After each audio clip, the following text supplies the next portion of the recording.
God, I'm begging, please, again, I need you.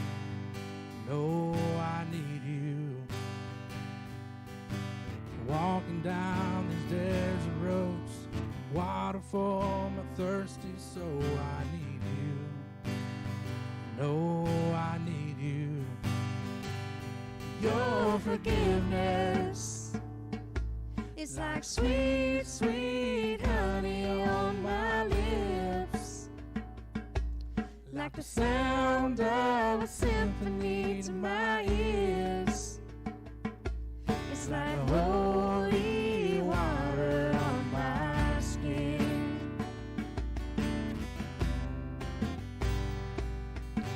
Dead men walking slave to sin. I want to know about being born again. I need you. Oh God, I need you. So take me to the riverside. Take me under baptize. I need you. Oh God, I need you.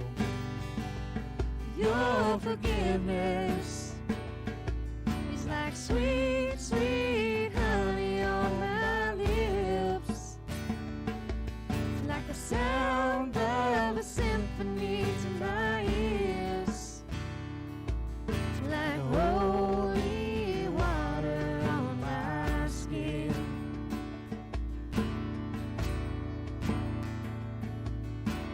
I don't want to abuse your grace. God, I need it every day. It's the only thing that ever really makes me want to change. No, I don't want to abuse your grace. God, I need it every day. It's the only thing that ever really makes me want to change. I don't want to abuse your grace. God, I need it every day. It's the only thing that ever really makes me want to change. Oh, I don't want to abuse your grace. God, I need it every day. It's the only thing that ever really makes me want to change. Your forgiveness is like sweet, sweet honey on my lips, like the sound of a symphony to my ears. It's like holy water, your forgiveness. It's like sweet, sweet honey on my lips. It's like the sound of a symphony to my ears. It's like holy water on my skin. It's like holy water on my skin. It's like holy water.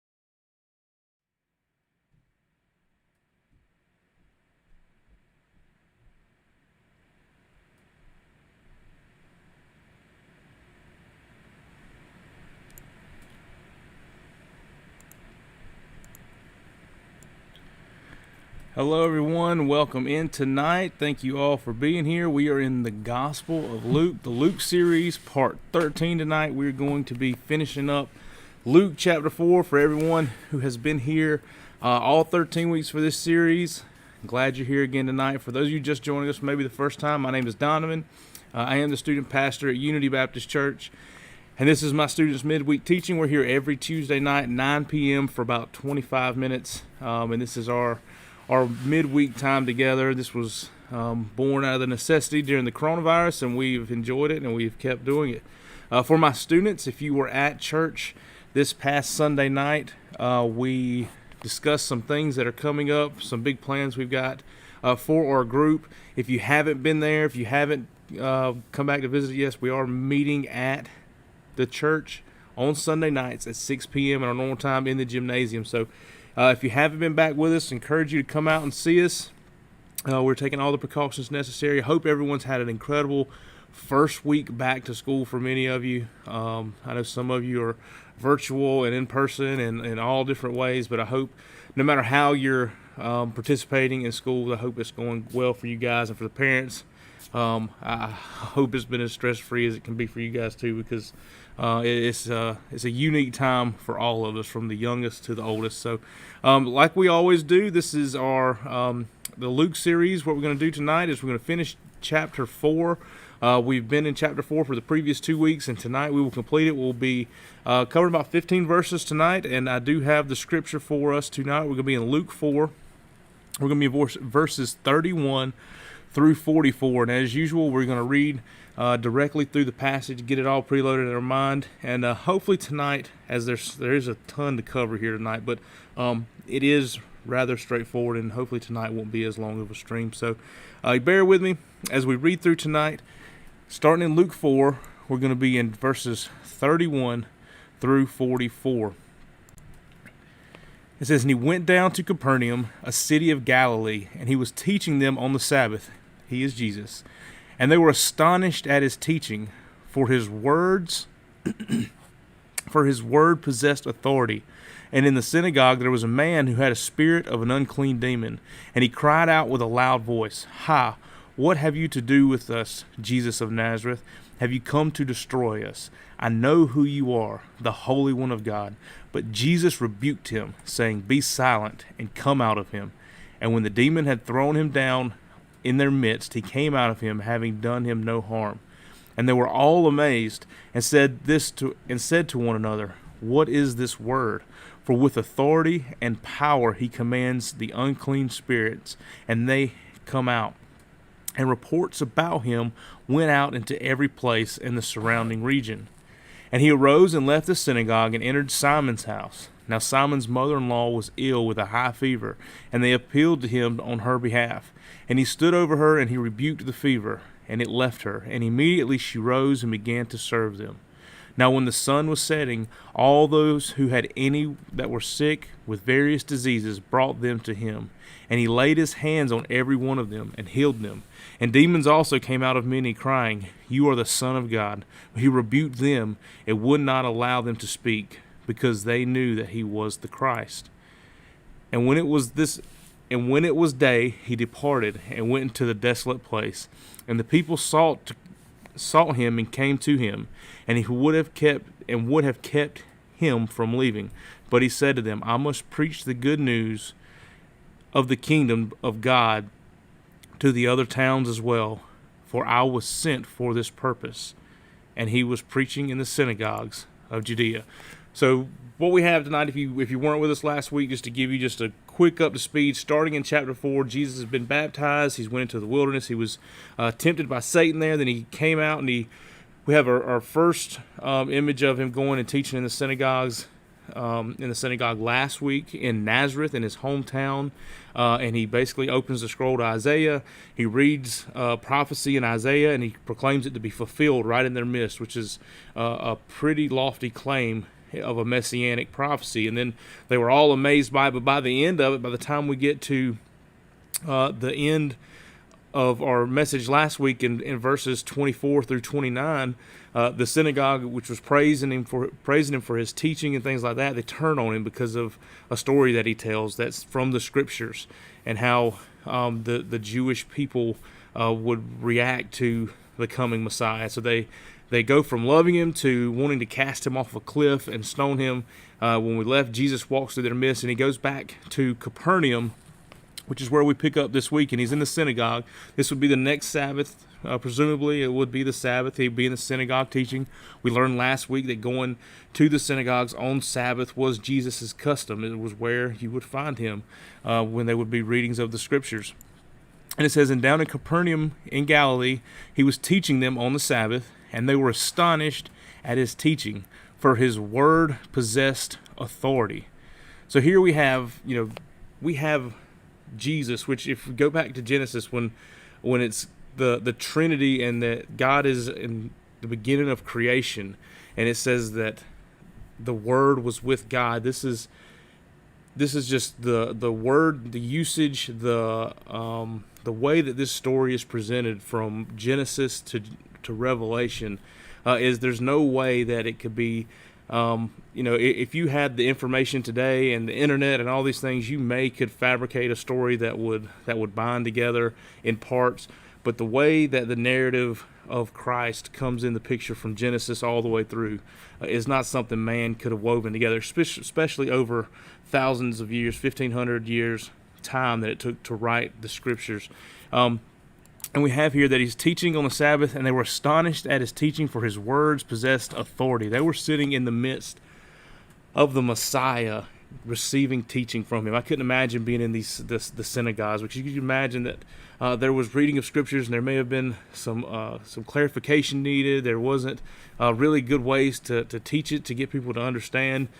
Then you have Jesus, the Word made flesh. You have the Messiah in the synagogue, opening the scriptures and basically revealing God's plan through the law to the people in the synagogue. So his teaching just had so much power. So in the synagogue there was a man who had a spirit of unclean demon, and cried out with a loud voice, "What have you to do with us, Jesus of Nazareth? Have you come to destroy us? I know who you are, the Holy One of God." But Jesus rebuked him, saying, "Be silent, and come out of him." And when the demon had thrown him down in their midst and came out of him, having done him no harm, and they were all amazed, and said to one another, "What is this word?" So here we have the first, one of the first of many instances of Jesus encountering, or recorded instances of Jesus encountering someone who's possessed by demons. Now, this is not something that in my life, in your lifetime, we may have experienced, but in this time, especially in the scriptures, as we go through this study and we see parallel scriptures as we go along, we're going to see the demon possession and this being a theme throughout.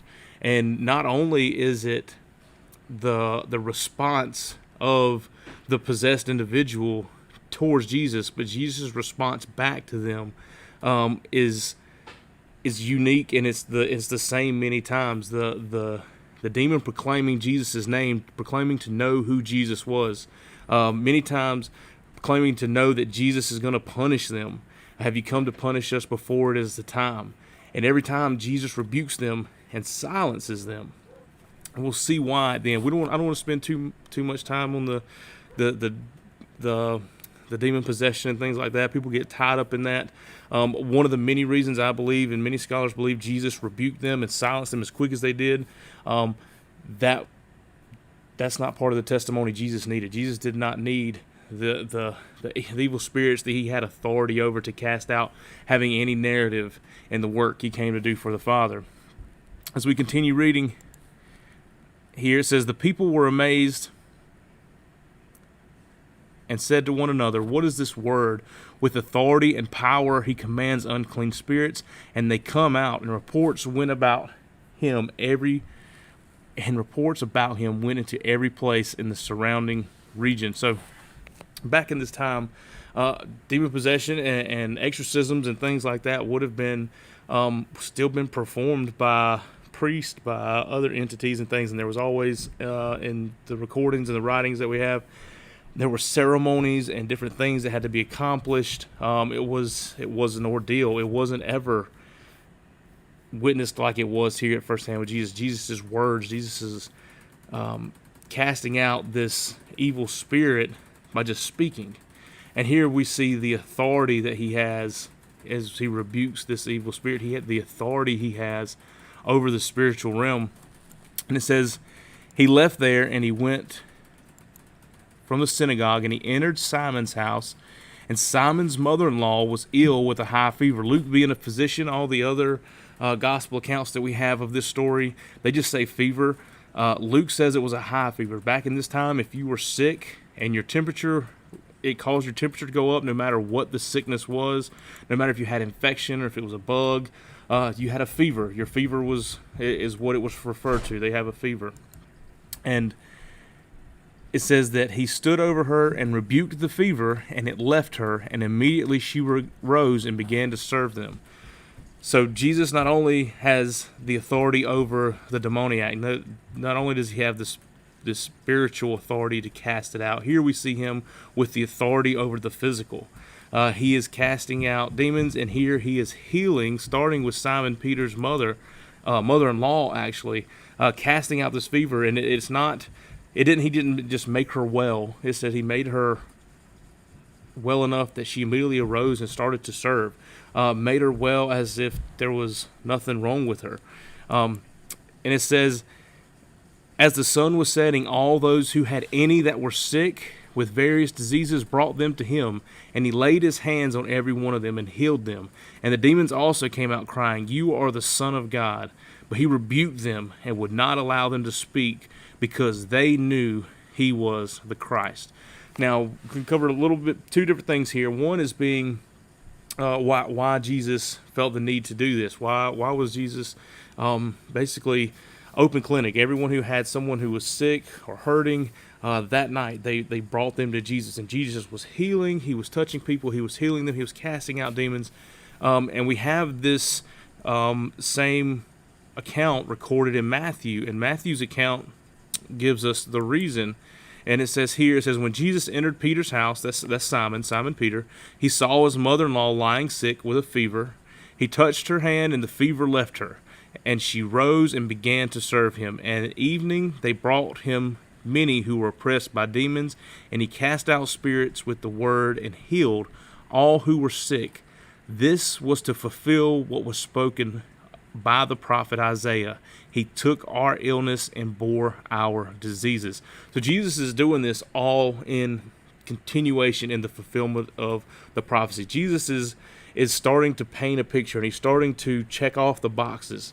He's starting to fulfill things in his ministry that should have made it apparent as to who he was. Now, on the same side of that, it's real easy to see where this explosion of these crowds of people following Jesus, as we're going to continue reading in Luke, as the crowds follow him, Jesus is always having to slip out the back and trying to get away. Here we're going to read where he comes up and he's going to be teaching on the shoreline, and the crowds are pressing on him so much that he actually has to get in the boat, and he goes out into the water to teach because the crowds have gathered just so dense around him.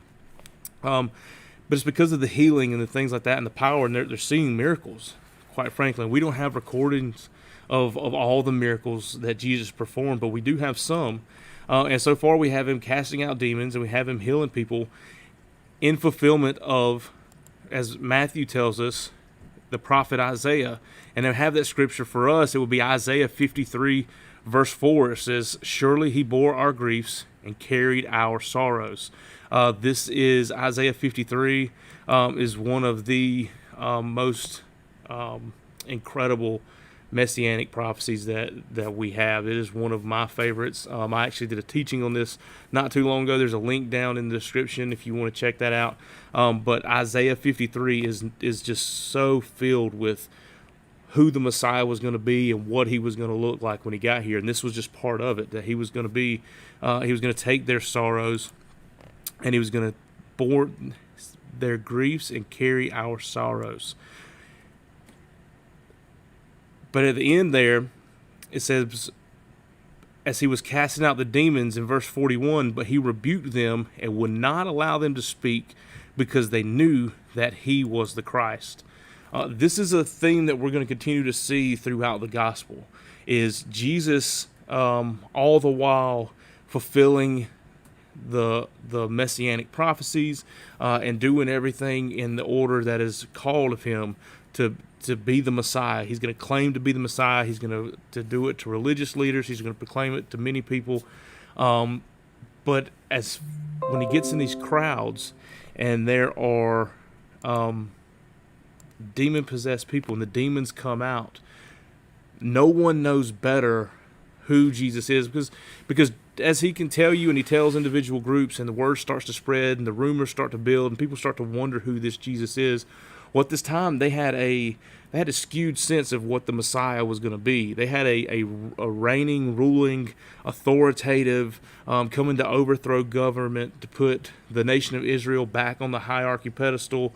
That was almost like a general was who the Messiah was going to be in their eyes. As we get later in the gospel, we're going to see that Jesus is come to be the suffering servant, which is what Isaiah 53 is all about. Jesus has come to fulfill all those things, but it's not in the order in which the Jews at this time thought it was going to be. So Jesus has got a dichotomy here. He's got a problem where it's his job to go out, as he says, and right here at the end of our passage, that I must preach the good news of the kingdom of God in other towns as well, for I was sent for this purpose. That's why he had to leave. That's why he had to go, to spread this news. But it's got to be in such a controlled way that the rulers and the authorities at this time, let's not forget, the reason that Jesus is eventually going to be put to death is going to be by the church leaders and the church elders. And Jesus has many things to accomplish, many things to teach, and many people to influence before the time is right. Not only in the fulfillment of prophecy, which is just it's baffling at the amount of prophecy that's going to be fulfilled in Jesus' life, but the things that were necessary to advance the kingdom after Jesus' death. All these things have a reason and have a part that have to take place.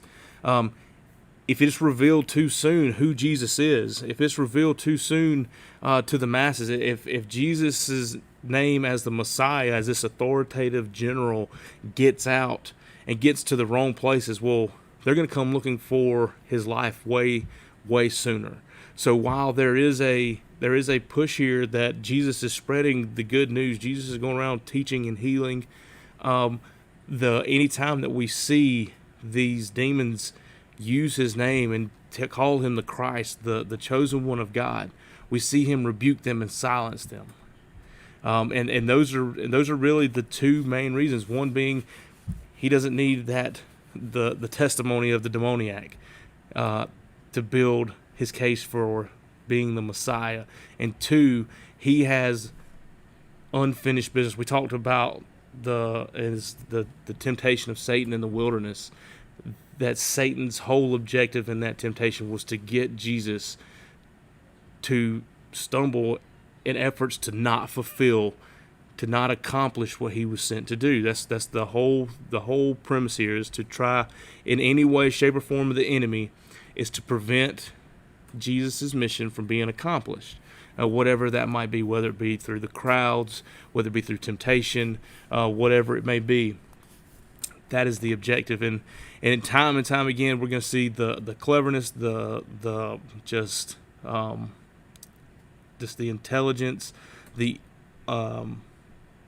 wisdom that Jesus possesses, especially in the scriptures, to the leaders and the experts of the law, the people who thought they had it all together.